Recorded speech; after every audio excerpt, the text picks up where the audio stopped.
Hey everybody, Bold Coach David here, and I trust you had a great weekend. Fantastic step 2 to Bold last week. And purpose of this video is that I'll do follow-up videos for you either on Friday or Monday, send them to you to get you ready for the next week. This is an immersion program, not just a class you're taking. A lot of y'all are in different places throughout the duration of this Bold experience. And I just want to make sure that you're chunking this down. And for those of y'all that are really know what you're doing, make sure you're getting the most out of this. And I'm going to give you some tips all throughout here. Not a long video, just a little bit of 3 parts, what we covered, make sure we understand the homework, and then next week.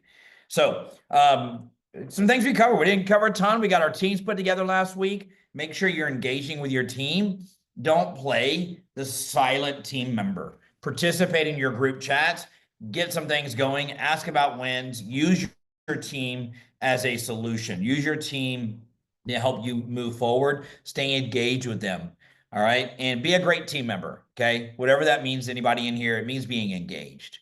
It means coming up to your team of what's working, what's not working. What do you think about this? And being a great team member. One of the things we learned this week on the bold truths was life is an inside job. It's a creation inside, and that becomes the outside. In other words, we create most of our life is created internally, then it gets manifested externally. Think about using your journals to write who you desire to be.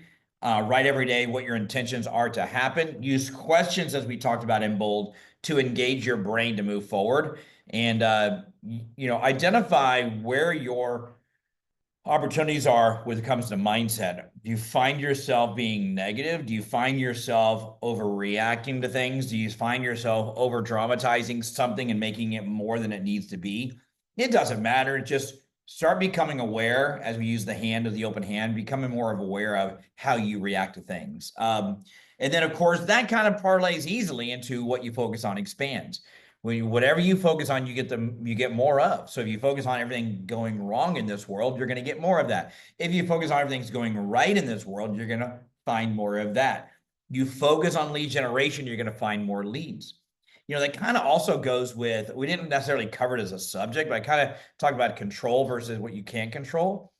We tend to focus on things or things that we can't control tend to consume us, when really what you can control is picking up the phone. What you can control is going to meet somebody. I was watching a session today with Gary Keller, and he said that, if you're not hitting your goals, you're not having enough conversations. And so you're just more real estate conversations away from success. And that includes talking about your brand. We learned in social media about having a brand, and then we put a post out there. What do you think about when you think of me? Those are identified for you to come up with your brand and you to really expose that brand. The Bold is a brand. Everybody knows it as a brand. What is your brand? And do people know you by it? Think about your local area, things, maybe your name in there, your city, something symbolic. Maybe you got a saying. I actually had about 5 agents text me or email me their sayings. And what do you think of this? Love it.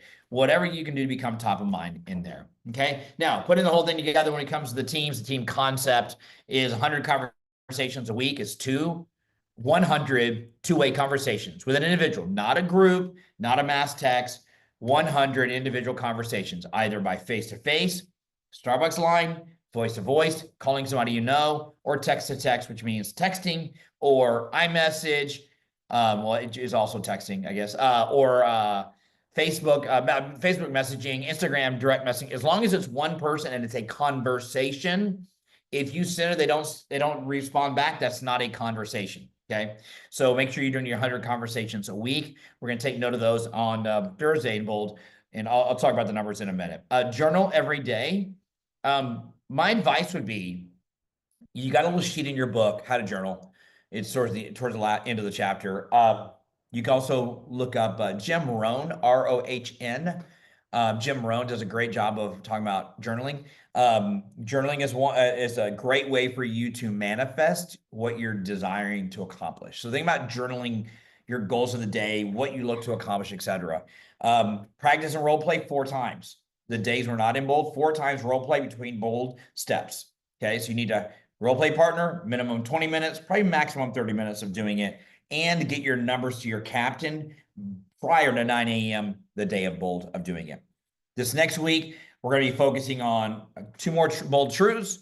The path is in the math is one of those, which means we're going to talk about the numbers and the metrics for you to hit while doing bold, while doing real estate. You need to hit your goal. What do the numbers need to be, the measurables to hit your goal? We're going to be talking about that in bold this week. And don't forget, in your bold journal, you also put something called the pipeline. Every time somebody is looking to buy a home or sell a home, they're called hand raisers, nurturers, pipeline leads, a lot of names.